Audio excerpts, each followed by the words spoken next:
Welcome to Mother, the show where we can explore our inner mothers to actualize our greatest selves. Through interviews with incredible guests, live coaching sessions, and my own experiences, we're going to dive deep into embracing feminine values and reparenting ourselves. So be prepared to show up, hold space, and be mothered in a way you never have before, but have always needed. It's time to rewrite the mother code.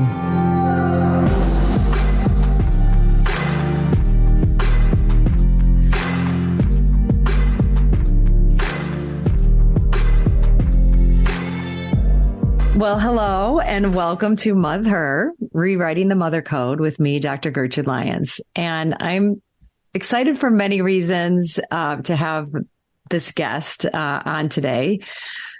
Oh my God, I was calling you Georgia Thompson, but that's your maiden name. And I'm like blanking on your married name. Perkins is a new married name. But Perkins. I feel like I'm still in that transitional phase where my name is one thing half of my life and other, it's just sort of a.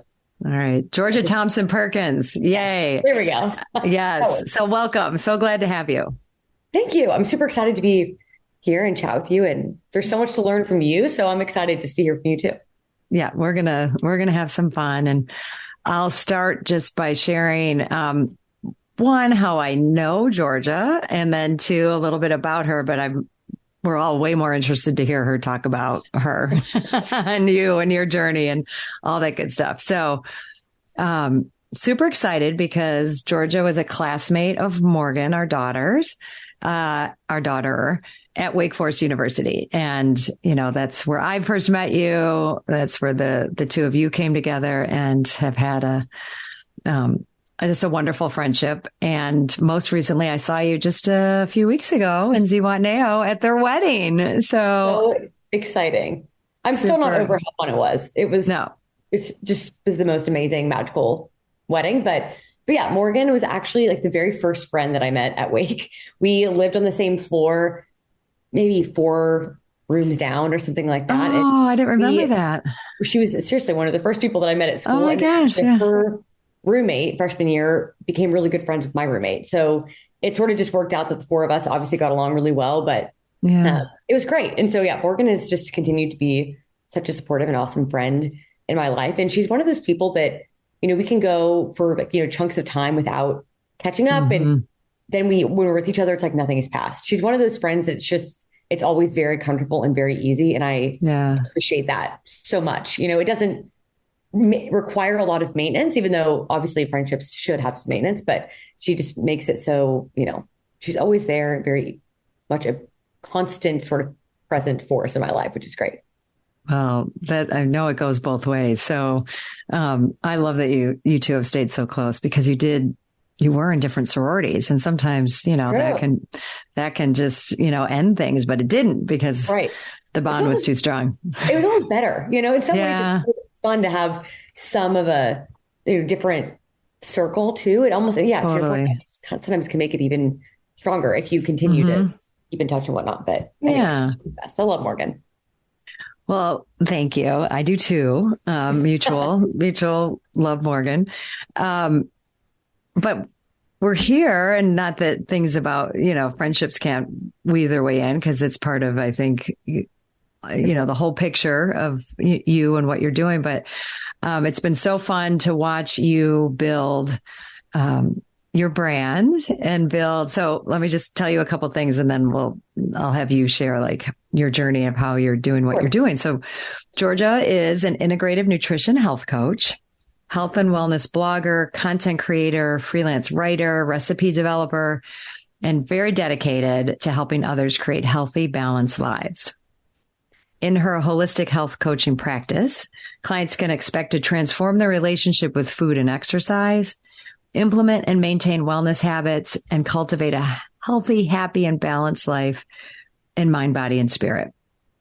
And you do that in a number of ways. I, kind of most often see you on Instagram. We'll talk about how people can find you, but it's, you do such a beautiful job. It's, it's one thing to like kind of share and talk about it, but I feel uplifted every time I come across your feed, and your Such a compliment. stories. Yeah, Such a no, I compliment. really do. So I'd love to hear. I mean, you're a young entrepreneur and, have this business. I'd love to hear, and I'd love to share with my audience, your journey. How did this come about? Like, Right. how did this happen? Right. So obviously I wear a lot of hats. It's as you know from being sort of being an entrepreneur, but sort of now it's so funny. I was talking to someone yesterday actually that referred to it as being like a solopreneur, which is it's sort of similar thing. It's interesting, but kind of doing this on your own, and Yeah, obviously people that help us in various ways, but sure. sort of forging your own path. But it was definitely a journey post college, and obviously prior to that too, to get Mm. to where I am now. And I still have so much to learn and so much growth that's to come. I mean, I'm by no means Yeah.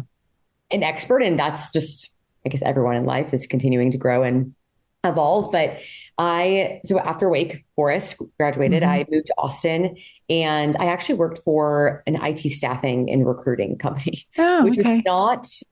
not in the field, obviously, that I am in now. And, I always have been very interested in health and wellness and Mm. nutrition, but really from like a holistic perspective as well. My mom, particularly, was always, very interested in different types of healing methods. And, we Mm. were doing acupuncture and meditation in high school before that was much more Before your popular. friends were doing it. Right. Yeah, Before it was exactly. cool. And that was Yeah. what most people were doing. But so I've always been interested in those types of topics and approaching wellness from a little bit more holistic perspective. But in college, and I was very much didn't know exactly what I didn't or what I wanted to do. And I was Hmm. not a math and sciencey brain, unlike Morgan, who's the math queen. And so therefore, a nutrition path wasn't necessarily the right fit. And my strengths were Yeah. much more in writing and those types of Mm. things. So I was trying to figure out how to marry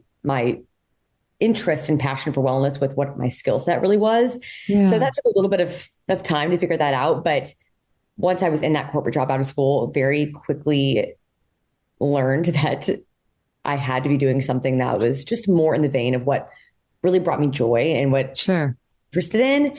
I learned that I was not going to be the kind of person that could separate, my work life from my real life, Yeah. the rest of my life. So I actually went back to graduate school. I'm still in Austin, and went back to graduate school for my MBA. And at that Mm. time, just a lot of, self growth, a lot of self exploration just to decide Yeah.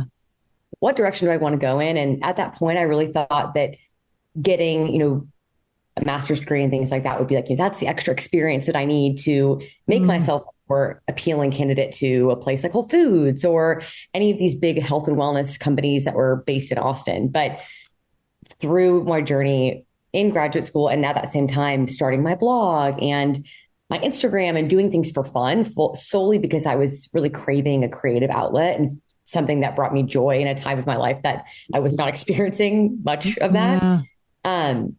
Over time, I really began to realize that's not really what I wanted to do, meaning go work for a big company, even if it was in the field that I thought that I That you were wanted to be enjoying. in. Yeah. Right. So I think I learned that I was someone that really needed to sort of be the master of my own destiny Mm. and be my own boss and figure out how I could make that work. So as I began to sort of build my blog a little bit and my social media and really just for fun as a way to share things I was passionate about, I was spending more and more time working on those things and wanted to figure out how I could make that an actual career and job. So Yeah. that's around that time is when I got my health coaching certification through the Institute for Integrative Nutrition, which is a Mm. way to, I think, one, sort of up level what I was already doing in terms of working with people one on one and actually being able to dive in much more in depth than I was on social media with people Hmm. and their wellness journeys, but also, of course, be able to actually make what I was doing for fun an actual job and career. So, Yeah. Yeah. yeah, that sort of evolved over time. And I started coaching in like August of 2020. So it's been, I guess, 2.5 years now. And it's been great. It sort of evolved Mm. in many ways and obviously continued to grow social media and things like that and doing other things in addition to coaching, workshops and ebooks and all that good stuff. So I think there's so much left for me to do and so many things I'm interested in doing. But but it's a good reminder to kind of look back and see the progression of things too. Sometimes I can get so focused on what I want to do that right. journey that's where you are now. So it's good to reflect sometimes. I know. That's what I've been finding.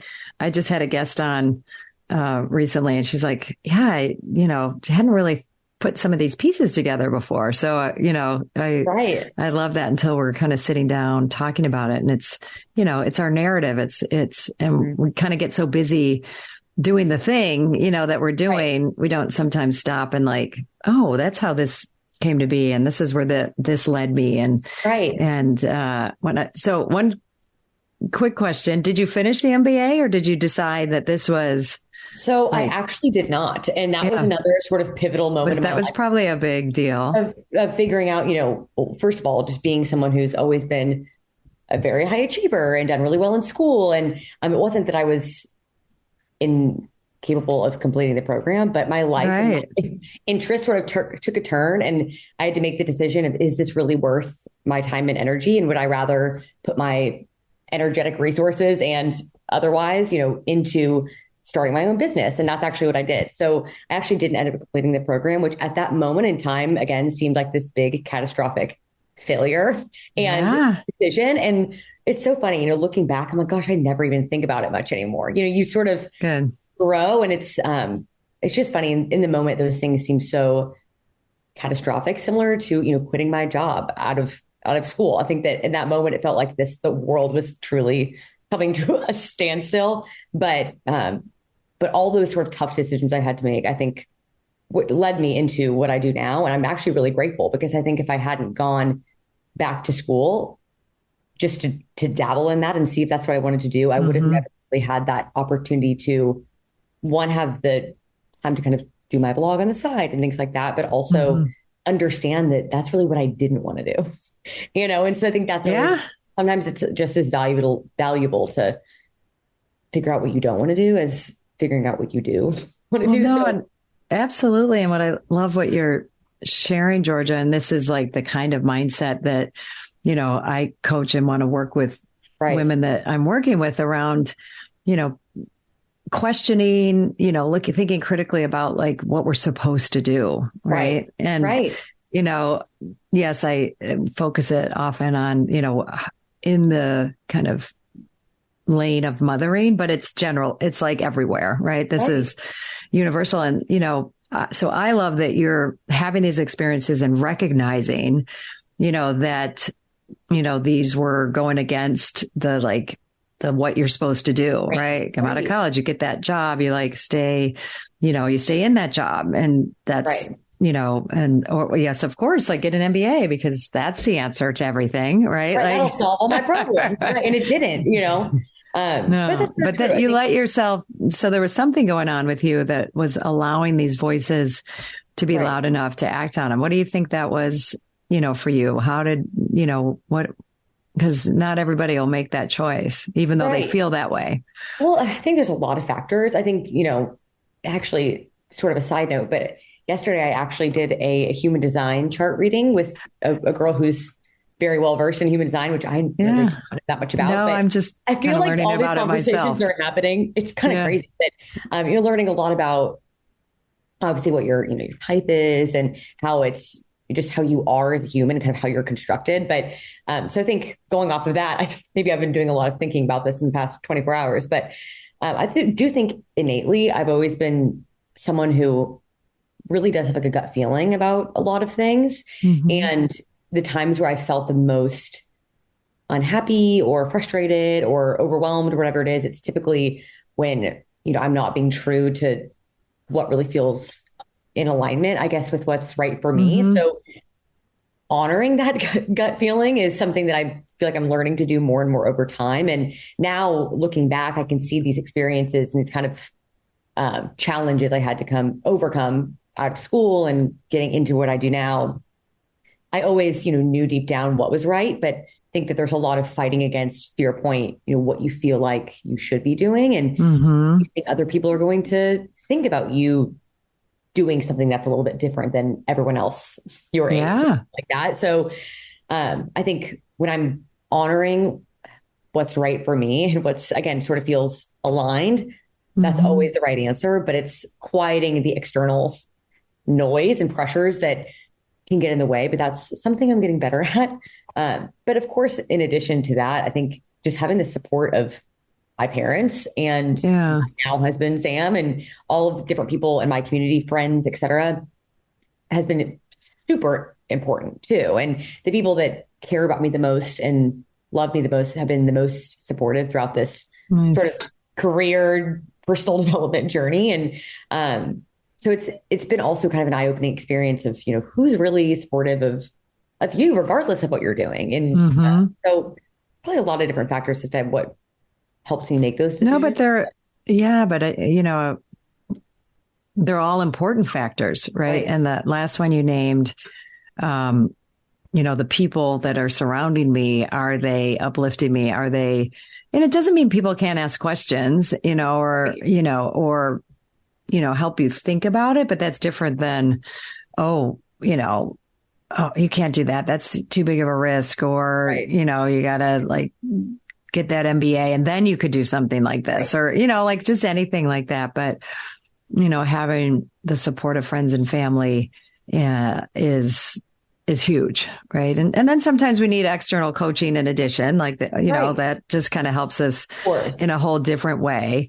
But I think, and I don't know if this comes up for you in your just general health and wellness coaching around, all the studies and everything that's out there about, who you have around you is really important for your health and wellness, that, bad habits are contagious, or, they're even weight and, kind of all those things. Have you seen that for in your coaching as well?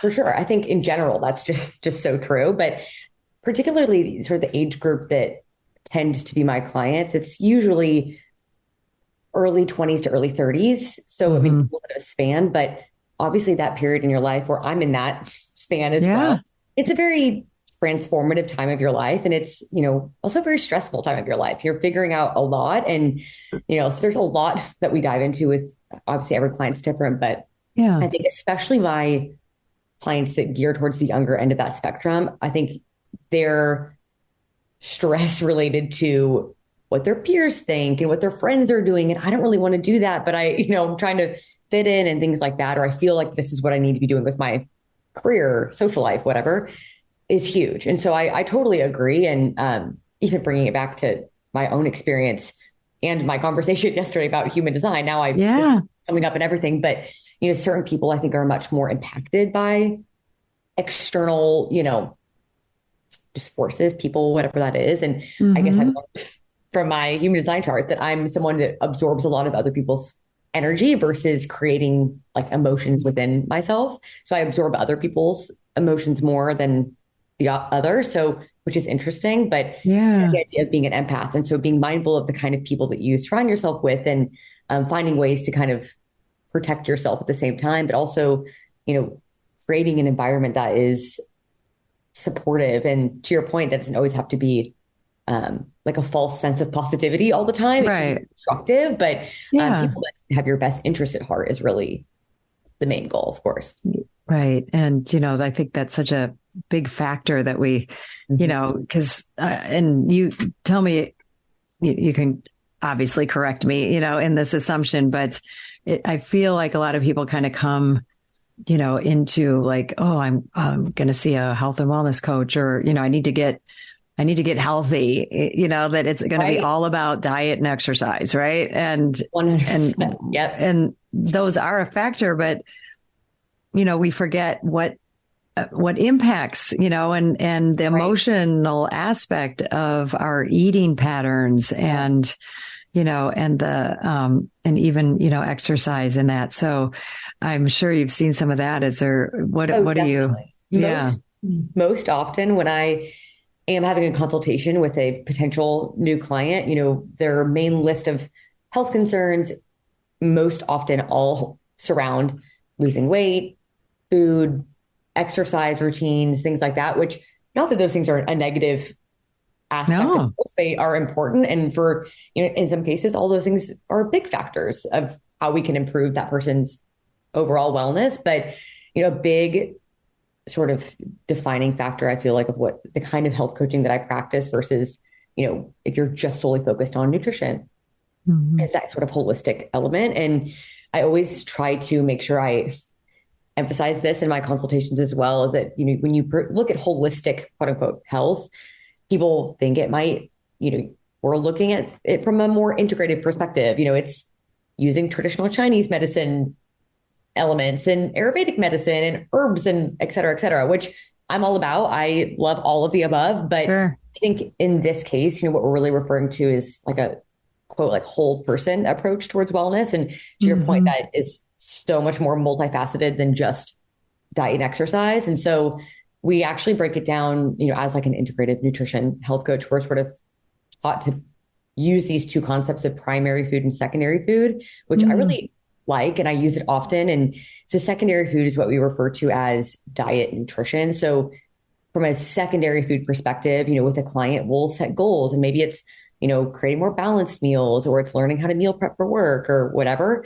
But then we have this concept of primary food, which is broken down into all the different non-nutrition based sources of nourishment. So that's, career and relationships and joy and spirituality and home cooking and all these different elements as well. So I've never heard that before. I love that. Yeah, Primary and secondary. That's and I so love cool. that, I like this diet and nutrition is referred to as secondary food because, while yes, it is extremely important, it's a good reminder that oftentimes the other elements of our health are more important. And so, and to your point too, I think that when you can begin to see how our secondary food choices are most often related to a primary food imbalance, that's really what we're diving into in coaching. It's emotional eating, it's overeating, it's whatever. We can usually relate that back to, it's stress at work, it's stress in my relationship, or not sleeping very well, or whatever it is. So I think that perspective helps people kind of open their mind to how they can better approach goal setting and implementing healthy habits and all that kind of stuff. So, kind of a good perspective, and something that's really stuck. I love it. I use a lot. Oh my gosh. Yes. I'm definitely taking that one Great. with me. And, please do. It's just a way to think about it. Right. Cause I know they're connected, and I know, way back in the day when, I've told this story, I probably on the show before, but when Rich and I decided we wanted to try and start having children, I went off birth control, but I didn't get a period. Right. So, that happens, whatever, traditional Western medicine just wanted to put me on some sort of pill to make it happen and fix all the problems. Luckily I was in a sphere, that I could question that and no, maybe some worst case, I've just this just happened. This isn't, I'm not there yet. And I don't really appreciate you. That's jumping to that conclusion, right? Jumping to that conclusion. So that put me on a more integrative or a holistic, lens to start looking at this all. And I went to a, MD acupuncturist, right? So, trained as a medical doctor, but then she wove in, alternative, acupuncture. She was doing light therapy thing at the time. And this was in the 90s, right? So there was all some new cool stuff. Yeah, exactly. Cool. But she looked at me and she said, well, has anybody told you you're underweight? So after all, this and that, let's put you on a pill. It's I bet a little body fat would, probably help the situation. Process. Oh my gosh. But then she was smart enough to say and that's not just a matter of okay, so now eat more. Right. She said, because, there's going to be factors tied to that and emotions and, so it was so great to have that framework or that path. One, that's kind of a simpler solution in some ways, right? But at the same time, you're saying primary, secondary, right? This wasn't just about now eating more, because that's the other side of the coin, right? Right. And so that did put me into okay, I'm going to go at this, pretty hardcore and I started, I was already doing therapy and growth work, but I did body work and breath work. Right. And like these deep, oh my God, like feelings that I just never would have known, like were there about terror I had about having a child, or being a mother. And because in my mind, it was always like, yeah, of course I want to have kids. Like, what do you mean? Like, duh, like get married, we'll have kids. Yeah, we waited a while and that's cool. So, but there's this whole other, like really deep, layer. Like that was so unconscious until I like really had to work at it, to get that. And that just, I started eating, but doing it healthily, whatever. Cause didn't want to eat a bunch of crap to gain weight. Right. And trying to do it that way. But I felt like almost instant, like after that, like that, that turned the whole corner for me. And just putting on a few extra pounds, like maybe it wasn't like, I didn't have that I'm aware of. Like she didn't say like, I think you have an eating disorder. It was just like, you're, that is probably a factor. Process. Yeah. Right. But it was like all of it. Right. So was there any one thing? No, but those pieces tied together were, and then what a gift. Right. So if I had just gone on that pill and like, ovulate, maybe that would have worked. I would have missed all of this. When it wouldn't have actually touched the real. Exactly. The issue was, and that's so true. And that's really, kind of bringing it full circle. It's that sort of whole person approach to wellness or to anything you're wanting to achieve. It's having a baby. It's, I don't know, getting a new job, whatever it is. Yeah. It's so much more, it's so much deeper than that. And similar kind of situation, but a little bit different is I think I work oftentimes with a lot of, sometimes people that are looking to get pregnant or have had babies or whatever it is, but similar thing with, wanting to get married and I want to feel really good on that day. And how can I do that in a little bit more mindful way than just, I'm going to stop eating. And so I can figure out kind of perspective. Totally. To your point, it's diving deeper. And I think for a lot of people, it's harder to take that approach versus, taking a quick fix. It's it's going on a diet. It's whatever. And that's our culture, right? Like just 10 easy steps, like, that's what sells. Keep going. And that's the hard thing is, it's my sort of perspective towards wellness in general is it's not what's going to be sexy and sells quickly to people, but it's what works in the long run. And kind of you had that experience, obviously, of you're doing the work and you're diving in and it's more challenging in that moment than just taking some sort of quick fix approach to whatever you're wanting to achieve. But that's what really pays off in the long run. But it's hard to get ourselves to do hard things sometimes. Yes. So, and I think that's one of our biggest cultural barriers or blocks is like we're somehow fed to believe, well, it kind of keeps the machine going, I guess, because then we can sell these quick fixes. Right. So we somehow like have all come to believe that like, well, I know it doesn't really work, but maybe this one will, Right. Right. It's the hope that maybe yes. But it's that. And I always think about this with, again, whatever the health topic is, whether it's a diet or it's a, type of birth control pill or whatever it is, if I always sort of ask people, because I get a lot of questions from clients like, what do you think about this? I just am curious about your perspective on XYZ popular thing of the moment. And, I always ask them, if it was that effective, wouldn't we be all doing it? Yes. I mean, there's 20 million different types of pills and diets and what, all these things that were sold. And I always think it's kind of funny because like, if it was really as effective as the commercial on TV or the influencer on social media is making it sound, wouldn't we be all doing it? So it's being a little bit more, I don't know, just careful and discerning, like critical thinking, right? Absolutely. Like we've all stopped thinking. I want to stop thinking sometimes. And I think it's like we're lazy with our thinking and we just want somebody to think for us. Like we're outsourcing our thinking all the time. Right.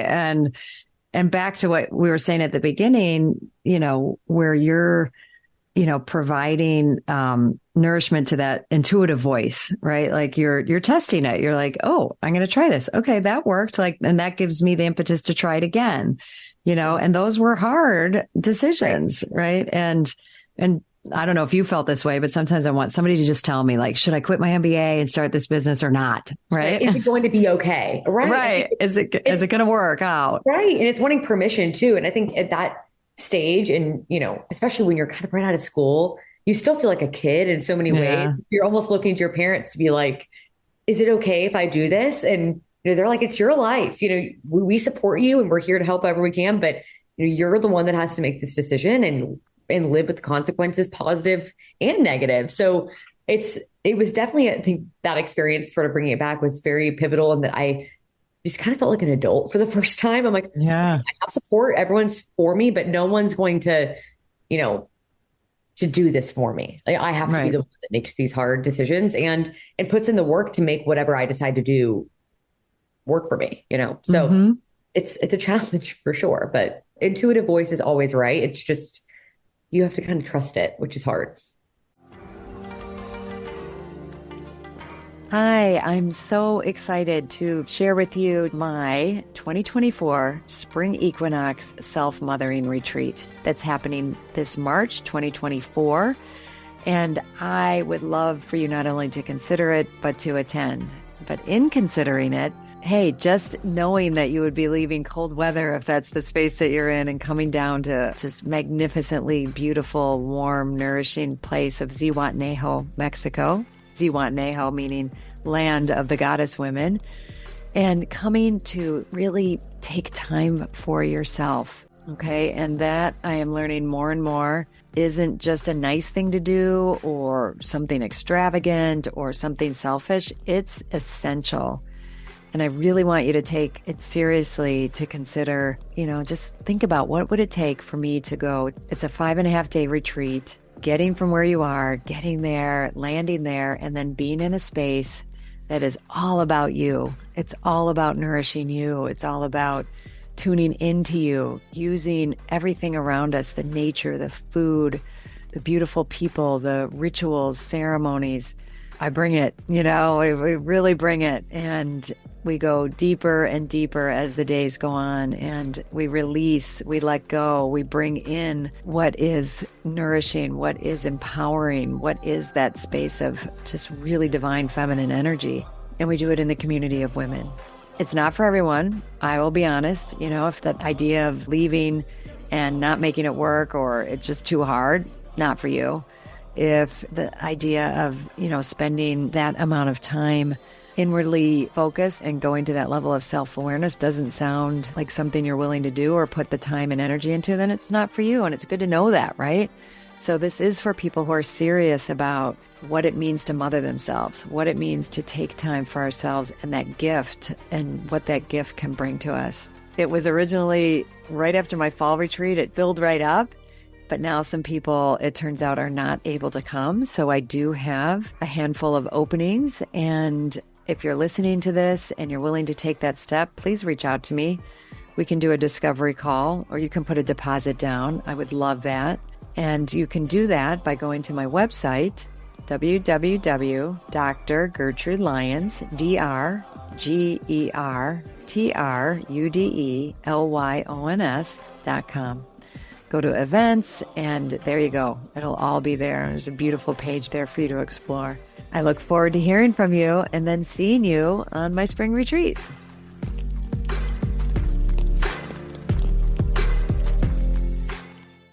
True. And we have to, we have to learn to trust that voice and discern, there's I sometimes think I'm hearing the voice that's telling me what to do, but sometimes I even have to be curious about that. Cause we'll start, oh, my intuition is telling me, I should, I don't know. I can't think of a good example, but something that's obviously not. Right. I totally agree. And not to keep bringing it back to this human design conversation, but I guess it's fine. Mine, but no, it's in my mind too. I don't know why I've done one session on it, but we had a similar conversation in that, there's sort of this external, again, I'm going to totally butcher these words, but, it's an external sort of how you present yourself maybe to the external world, people, whatever, then there's sort of your intuitive internal world. And, this is a great example of what you're talking about is, my external sort of inclination in many ways is to, to kind of bob it up and not be very social and turn inward. And, when I'm focused on something, whereas, I know that pushing myself to get out there and try new things and be with people is what's going to be best for me. Using that example, sometimes your intuition would be like, you just want to stay home and say no to that event. Right. Or that dinner you told people you go to or whatever, because that's sort of my maybe introvert. Yeah, that might be more of like in, a habit, right? It's a habit, that we should question sometimes. It's comfortable. Right. You can question, and sometimes that can be a good sign that maybe you do need to take some more alone time and honor that. But totally. I think I have to do that often. Is this me honoring my need to be alone, or is this me doing this because it's the comfortable, safe thing to do, and actually going out and doing XYZ would be more productive and, better for my growth long term. Exactly. And that's allowing these different voices in our head. This past year, I got a coaching certification with Jill Bolte Taylor. I don't know if you're familiar with her, but she's a Harvard trained neuroanatomist. But her first book was called Stroke of Insight, and she had the first TED Talk to go viral. Okay. I'm sure I've heard it. I just don't recognize you maybe have once, it's, I don't know that it still has the highest viewing, but it has, I don't know, something like 28 million views or something. Yeah. It's a lot. But then she since has followed up. So she is a neuroanatomist who had a brain hemorrhage and the whole left side of her brain shut down. Wow. But it happened in a slow enough way that she could experience it. And she's having this whole experience of her left brain shutting down, but very acutely then aware of what these centers of the brain do, and to the extreme, right? With her right brain being suddenly taking over, she was connected to the universe. It was like she was on a psychedelic trip. She, was merging with the universe and just saw herself as energy and just whoa, this is reality. Right. And then she'd hear this voice, you're having a stroke. You need to call for help. That is so wild. It's so wild. But then she, so she has since written a second book called Whole Brain Living, where, and I've done a lot of, work, I think neuroscience is super cool and, how our brain works. Yeah.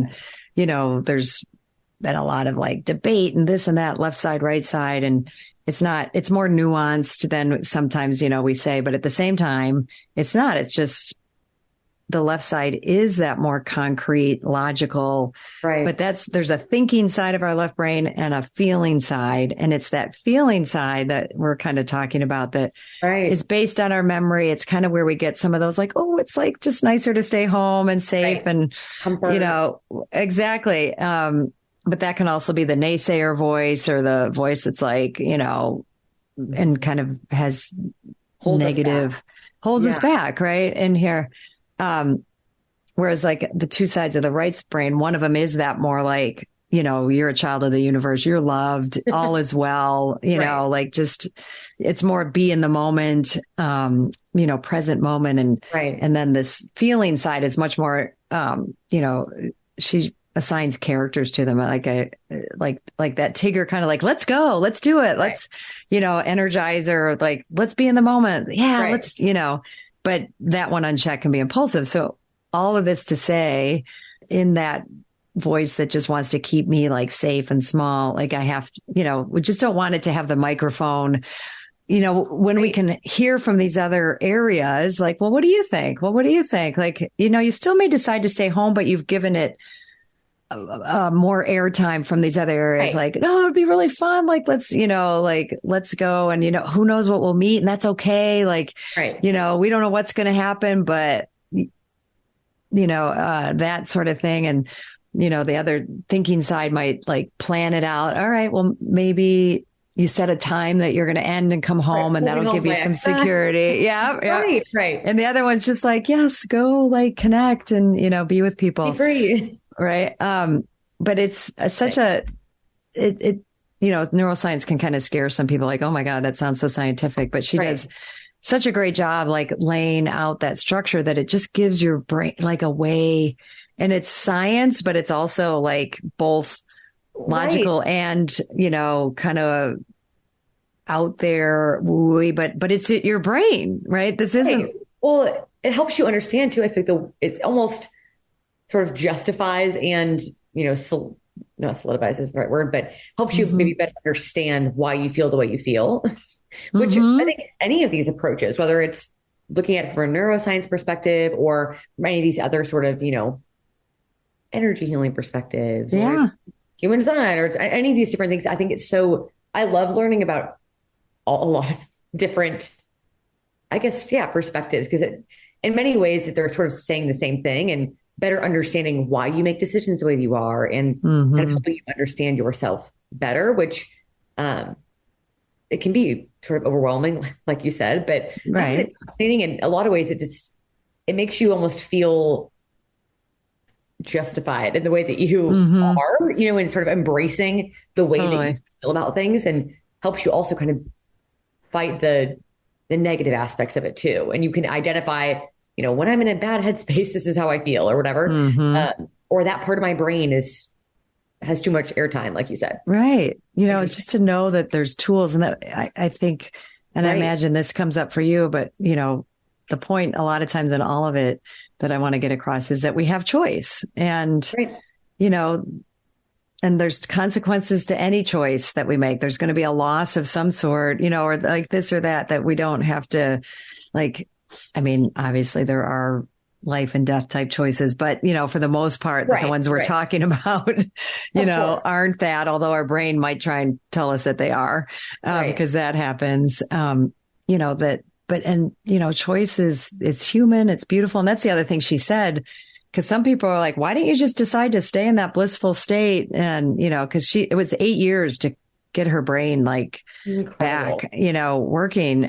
Cause like, that's what, we think is kind of where we want to be, right? Like, I just want to be in that blissful, like, like floating state. And I don't have any memory anymore. So nothing bothers me. And no responsibility. She's like, well, she said, what really became clear to me is I really believe like that's where I'll be when I die, like that's a spirit space. And this is the human experience, and this is human. And what it means to be human is to have these emotions, to have these struggles, these like, kind of push pulls with these, different arenas, and to just like, live this human life. And, know that we're these spiritual beings living a human life. Right. I totally agree. That we're feeling beings that think, and those are big concepts that we have to kind of, do a big switcheroos on to actually like have meaning for us. Absolutely. And I think that sort of,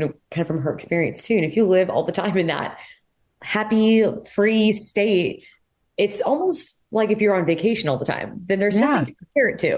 Or on psychedelics, like you're like living 24/7 on a psychedelic. Right. And like, if you're like that all the time, then it's not really as wonderful. I think that's, I always remember that being like growing up and going on vacation with my family and being like, I just wish we could live here all the time, or do this all the time. But the reason it's so sweet and you cherish it so much is because you work and because you have a life that has responsibilities. And, that dichotomy is kind of what makes the good things even more wonderful. So, having challenges or whatever they are in your life, it's the perspective towards them, kind of like you said, it's, embrace those things because it makes the outcome and the positive experiences of being a human better, that much richer or dearer, you have like value the treasure that they are, of course, versus take them for granted or think like, oh, like the rest of my life sucks, because it should just be like, all of those things. Right.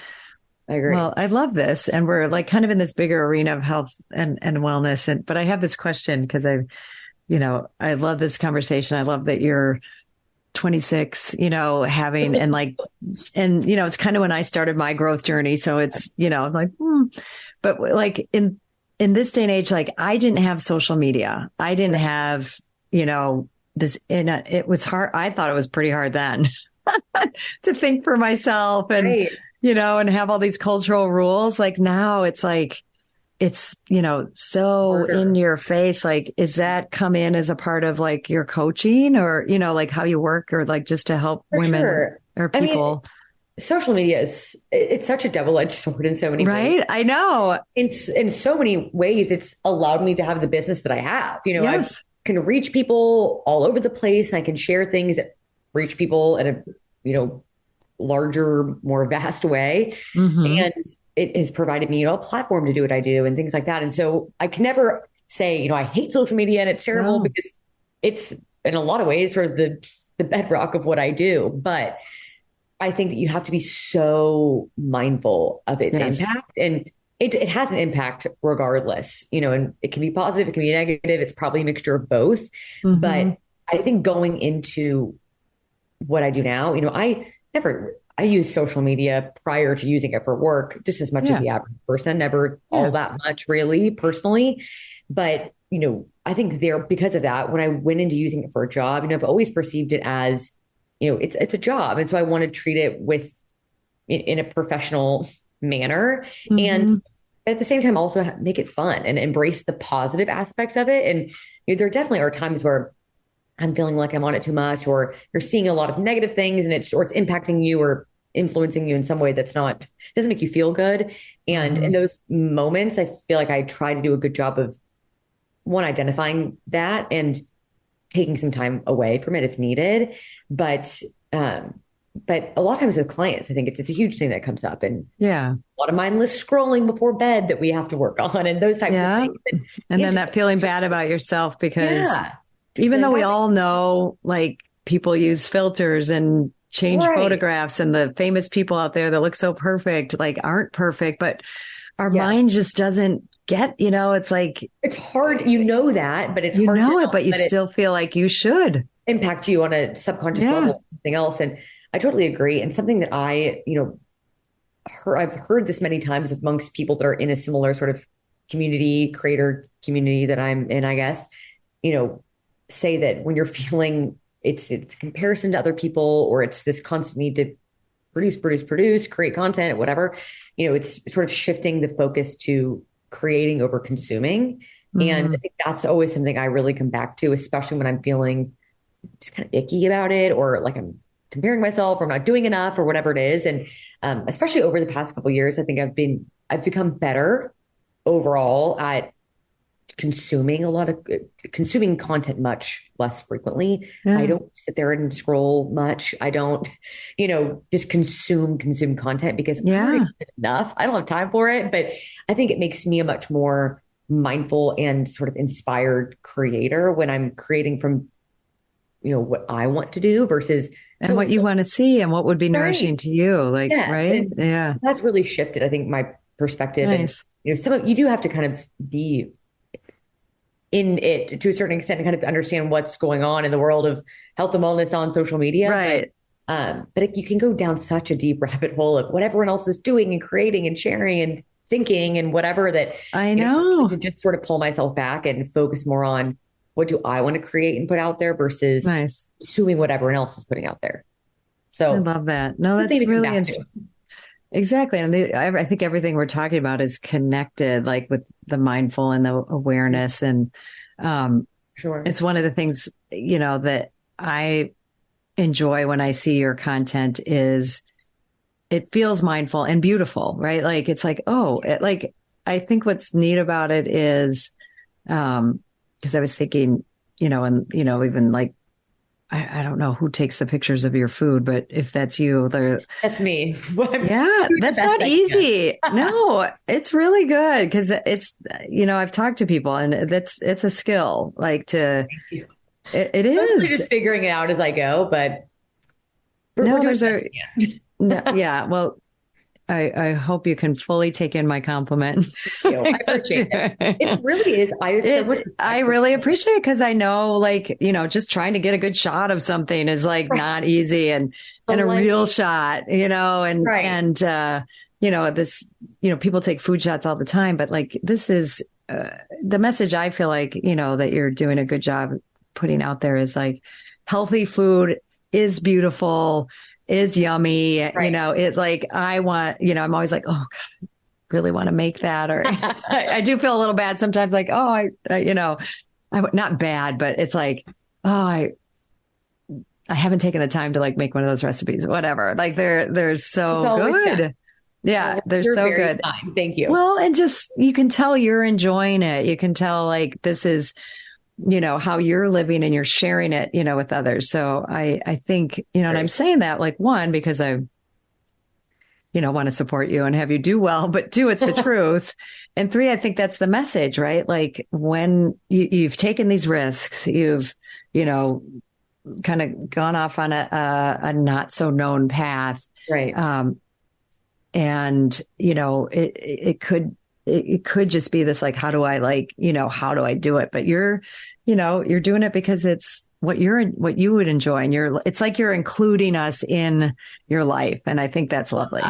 Well, that's very kind. I think it's so true. You can, regardless of whatever someone's little niche is, I think you can just tell when someone's enjoying it, and if that's really, I think, what is most successful, when someone's coming from a place of authenticity and, and their own joy. You can sort of feel that. And that's, coming back to the social media conversation too. You can, I think when you're producing things because you feel like you have to, or that's what someone else is doing, you can just tell that those things aren't, there's just an energy to it. Not quite you. Yeah, totally. Yeah.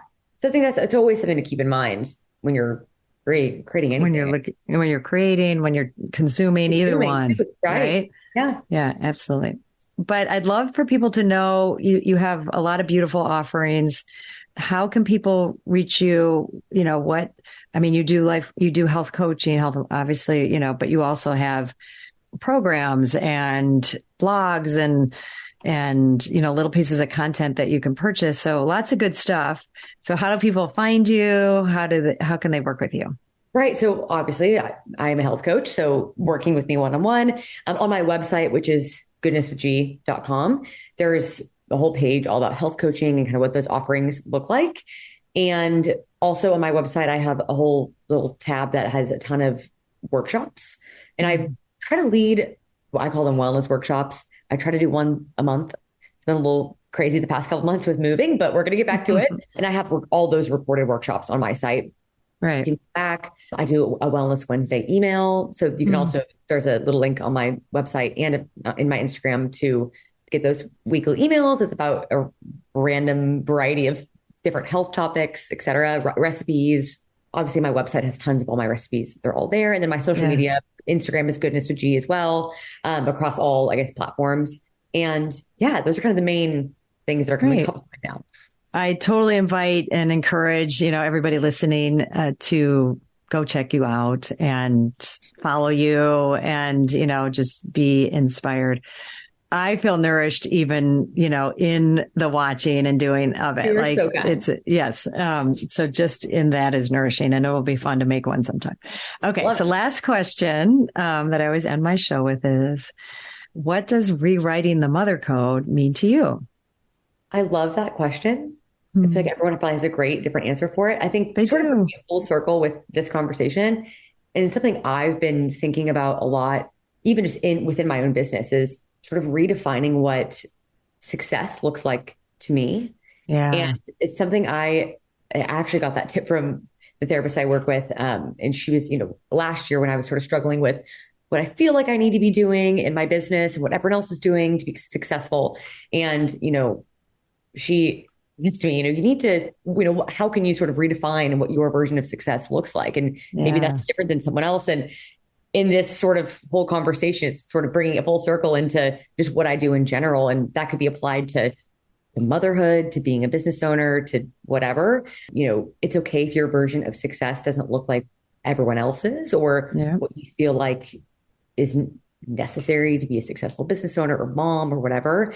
Everyone's version of that success is going to look different, and sort of living in that is really important, and something I'm definitely working on and figuring out kind of what that looks like for me. That's perfect. That's spot on, and totally getting the like generalizability of like, yes, it's the mother code, but it's, we're like, just how we're wired, how we're encoded in it. But we have this opportunity to explore that, disrupt it, question it so that we can follow like what's inside us, you know, and listen to those voices first, and then maybe gather some data or whatever after. Yeah. And that's where we'll feel the most, nourished, I believe, is when we do that. Well, wonderful. Like, so fun. This was so fun being with you, and more to come, of course, and lots of good stuff on the horizon. And I can't wait to hear all the things you're going to keep doing and ways that I'll get to see you, just, whether it's with Morgan or whatever we're doing, we'll do it. I love it. Well, thank you so much for having me. This was such a great conversation. I'm just truly so honored to be included. So thank you very much. Thank you so much for choosing yourself and taking the time to listen to this podcast. As always, please rate, review, and subscribe to Mother. Subscribe to Mother. It helps other people who need this message, aka all women, well, actually everybody, men included, find it. I'm honored to have you on this journey in mothering yourself. Remember, change is uncomfortable, but it's beautiful, and it starts with us. And if you can't wait until next week's episode, follow me on Instagram and LinkedIn at Dr. Gertrude Lyons or at my website, drgertrudelyons.com. I'll see you next time.